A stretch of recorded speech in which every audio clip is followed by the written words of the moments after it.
Olá, vamos iniciar nossa aula de ciências. Convido todos a abrirem o livro na página 278, onde a gente vai falar sobre relações dos seres vivos na cadeia alimentar. Então, na aula passada, nós falamos um pouco sobre a cadeia alimentar, onde a gente pôde visualizar, além de compreender melhor, como acontece, né? Um ser vivo depende do outro para sobreviver. Neste contexto, nós estamos incluindo todos os seres vivos, inclusive os vegetais. Os vegetais são classificados como seres produtores, ou seja, estes seres vivos são capazes de produzir o seu próprio alimento. Então, a partir desta classificação, nós temos também os seres consumidores, ou seja, aqueles seres vivos que dependem de outros para sobreviver. Como a gente viu o exemplo na nossa atividade da semana passada, de uma cadeia alimentar, né? Então, em qualquer ambiente do planeta, qualquer um, independente de ser aqui no Nordeste, independente de ser no Sudeste, independente de ser em outro país, os seres vivos estabelecem relações entre si para que possam sobreviver.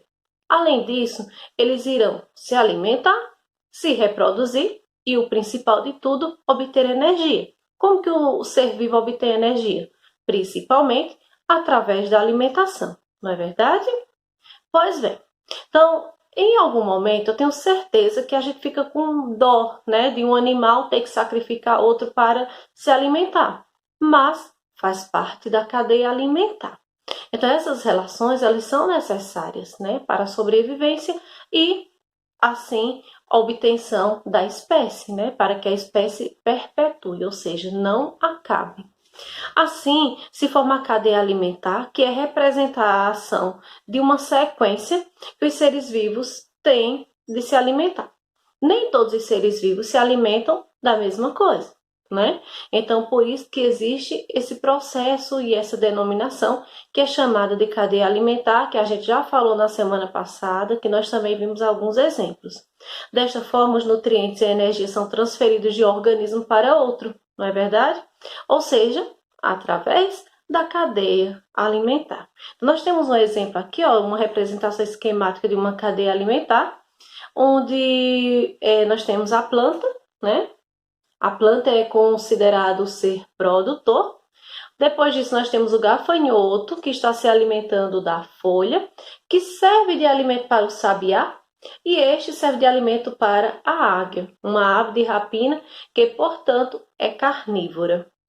As cadeias alimentares são compostas por seres produtores, consumidores e também decompositores. A gente já estudou sobre os seres decompositores também, né? Então, eles são muito importantes neste processo de equilíbrio ambiental. Então, nós temos diversos tipos de cadeias. Eu falei também para vocês na aula passada que nós não possuímos apenas uma cadeia alimentar terrestre, nós temos também outros tipos de cadeias alimentares que nós iremos aprender ao longo dos nossos estudos. Nós vimos uma cadeia alimentar um pouco diferente dessa de hoje, não foi? Então, a gente pode notar nitidamente que as cadeias alimentares não são iguais, né? Então, nem sempre um animal se alimenta só daquele, ou este pode se alimentar de todos, enfim, há uma diversidade nas cadeias alimentares. Então, após esta lida no conteúdo, relembrando um pouquinho o que a gente estudou, né? Então fica mais claro para a gente responder a questão que está na página 280, certo? Então, a gente vai passar para a página 280, onde a gente vai responder essa questão brincando. Desenhe uma cadeia alimentar comum em seu cotidiano. Então, a gente pode pensar em algo do nosso cotidiano, como a gente pode também utilizar de algumas dessas que fazem parte, muitas delas, do nosso cotidiano, e fazer essa representação. Então, como a atividade é bem pequena, caprichem, desenhem bem bonitinho, pintem. Se quiserem, podem colocar os nomes, igual aquela que a gente viu a semana passada, onde tem ser produtor, ser consumidor primário, secundário, terciário, quaternário, enfim. A partir da ordem em que o ser se alimenta do outro, a gente vai classificando como primário, secundário, terciário e assim por diante. certo? Então, não necessariamente a gente irá desenhar uma com os seres decompositores, a gente pode ficar sem essa parte dos decompositores nesse momento, tá? Porque a gente sabe que só existem os seres decompositores, principalmente após a morte do último ser que fez parte da cadeia alimentar. Então, vocês quiserem, pode deixar de fora os seres decompositores e vocês desenham uma cadeia apenas com os seres produtores e consumidores, tá bom? Então, essa é a nossa atividade de ciências.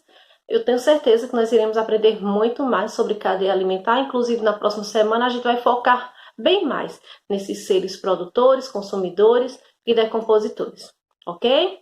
Abraços, até a próxima aula.